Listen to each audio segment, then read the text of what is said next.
Hello once again, and welcome back to Hoosier History, Legends, and Heroes. In this video, I want to introduce you to Winfield B. Mercer, who was born 113 years ago this very day, January 31st, 1910, in Worthington, Indiana. In the 1910 census, which was taken when he was a few months old, it shows that he was living with his paternal grandmother, his parents, Nola and Bennett Mercer, 2 aunts, and 2 uncles. The interesting thing about this census is that it lists the occupation for all of the adults in the household. Worthington is a small town in Indiana now, and I can only imagine how small it must have been back in 1910. But everyone, including his paternal grandmother, was listed as actors and actresses in the theater.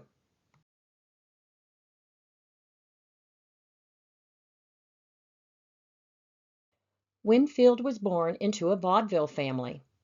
I truly have no idea how they ended up living in Worthington at this time, but they did. Both of his parents were born in Indiana, so obviously there were the family ties. And we know that no matter where you were born, many people have the desire to go into acting. For instance, Red Skelton, who was born in Vincennes, Indiana, was also in vaudeville.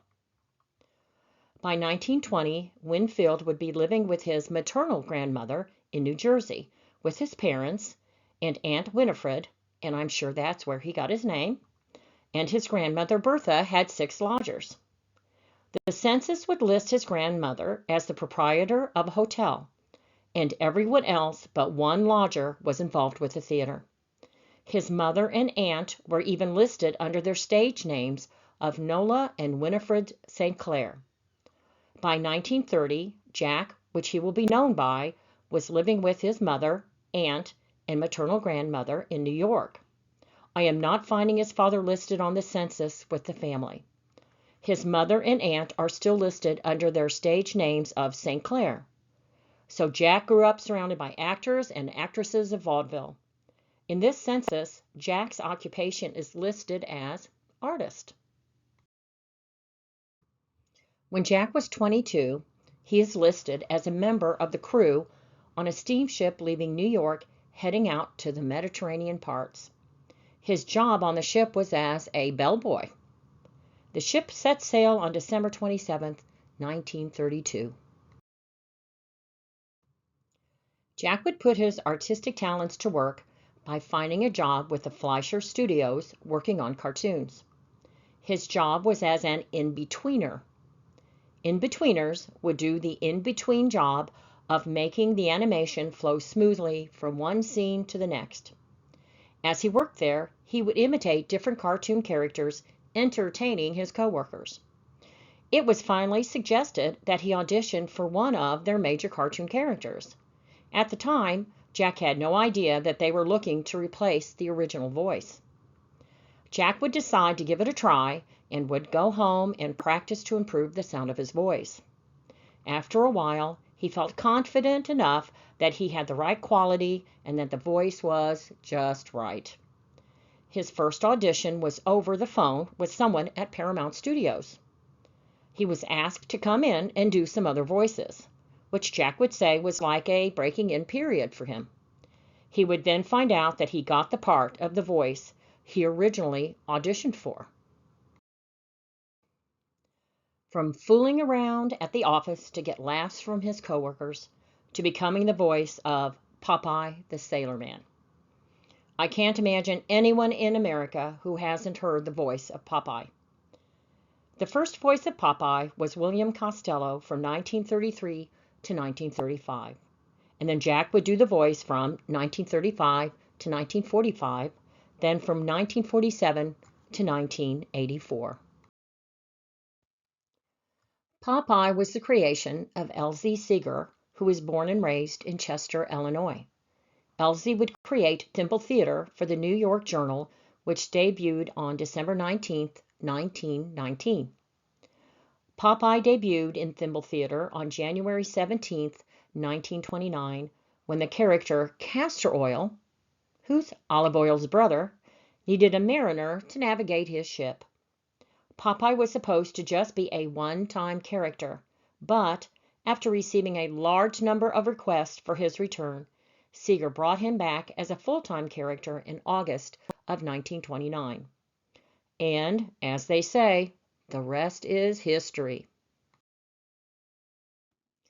The studio would relocate Jack Mercer and a lovely voice actress, Margie Hines, to Florida. As it would turn out, Margie would do the voice of Olive Oyl from 1939 to 1944. She also voiced Betty Boop for a few years.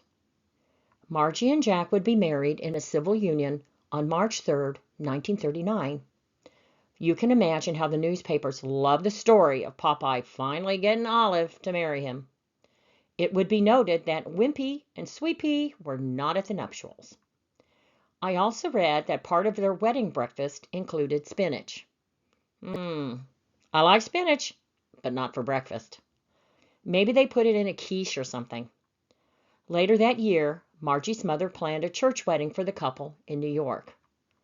Jack and Margie would eventually divorce, and he would marry Virginia Carroll in 1953, to whom he was married to until his death in 1984. To let you know what a versatile voice actor Jack was, he not only voiced Popeye for decades, he also voiced Wimpy, Poop Deck Pappy, and Popeye's four nephews. He also did all the voices for the Felix the Cat cartoons. He would do over 400 theatrical and television cartoons of Popeye, as well as all the voices in 220 Felix the Cat cartoons.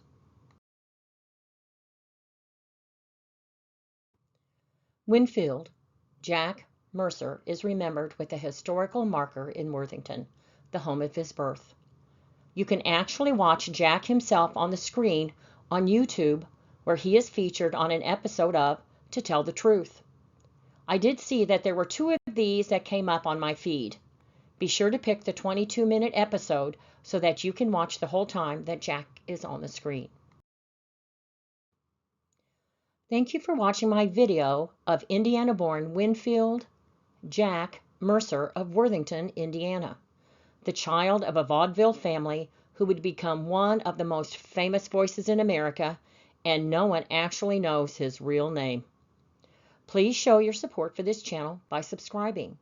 Also like, share, and leave a comment.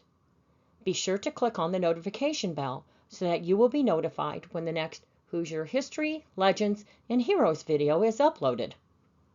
Until next time.